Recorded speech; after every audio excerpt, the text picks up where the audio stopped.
Hello बच्चा लोग, तो आप लोग कैसे हो? आई होप आप लोग बहुत अच्छे होंगे। और काफ़ी दिनों बाद मुलाकात हो रही है बिकॉज वही चीज़ है कि शेड्यूल बहुत बिजी जा रहा है और नहीं टाइम मिल पा रहा आप लोगों के लिए। बट वही है कि बस कोशिश करते जा रहे हैं कि कैसे भी करके करवाना है।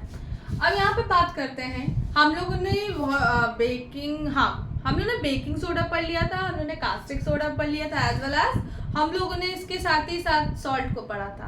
अब हम बात करते हैं, हमारे दो टॉपिक रह गए। ब्लीचिंग पाउडर भी पढ़ लिया था, हमारे सिर्फ दो टॉपिक है, plaster of Paris and last one जो है, जो अभी हम यहाँ पे सॉरी डिस्कस कर रहे हैं, वो हमारा है वॉशिंग सोडा। तो चलिए देखते हैं वॉशिंग सोडा क्या होता है। वॉशिंग सोडा की अगर बात करें तो वॉशिंग सोडा ये तो जनरल नेम है, लेकिन अगर हम इसके केमिकल नेम की बात करें तो वो होता है sodium carbonate Deka hydrate. Deka का मीन्स यहाँ पर 10 की बात की और हाइड्रेट का मतलब होता है वाटर्स।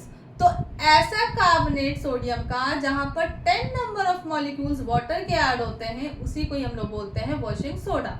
तो इसके फॉर्मूले की अगर बात करें तो Na2CO3.10H2O। अब ये डॉट क्यों लगा है इसका भी एक बहुत बड़ा रीजन है। अब क्या होता है चलिए आइए देखते हैं। इसके प्रिपरेशन की बात करें तो आप इसके प्रिपरेशन में सीधे सीधे लिख देंगे कि when anhydrous sodium carbonate is reacting with 10 molecules of water, then it produces Na2CO3.10H2O।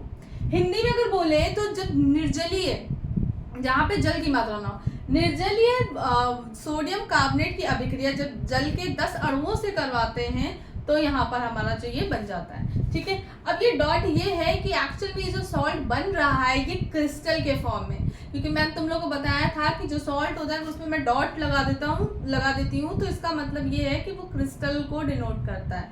ठीक है, कि वो क्रिस्टल फॉर्म में बन रहा है।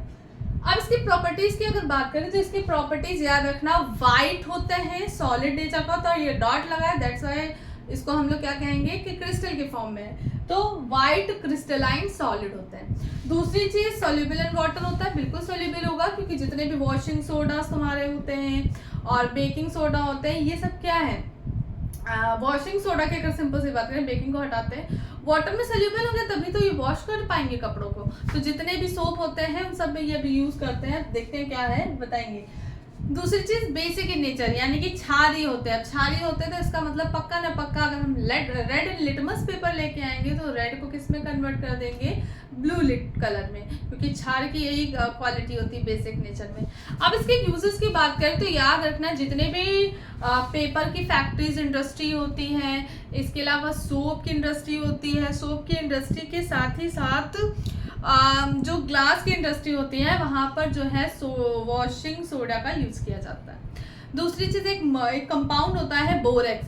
बोरेक्स को बनाने में इसका बहुत बड़ा योगदान होता है, तो याद रखना it is use for the manufacturing of borax. ठीक है, बोरेक्स को बनाने में इसका उपयोग किया जाता है। जो थर्ड है हमारा पॉइंट, इस थर्ड पॉइंट में ये होगा कि जितने भी जैसे कि हमारा क्या है, ये एक तरह से क्लींजिंग एजेंट की तरह वर्क करता है।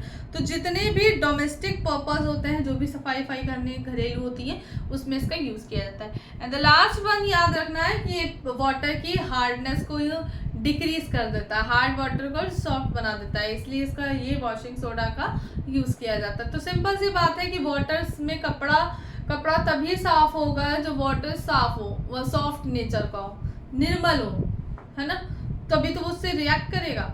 ठीक है, तो ये सिंपल सी बात थी हमारी वॉशिंग सोडा की। आई होप आपको समझ में आया और नेक्स्ट वीडियो में हम लोग मिलते हैं, जो कि इस चैप्टर की लास्ट वीडियो है, प्लास्टर ऑफ पेरिस, और वो बहुत इंपॉर्टेंट है।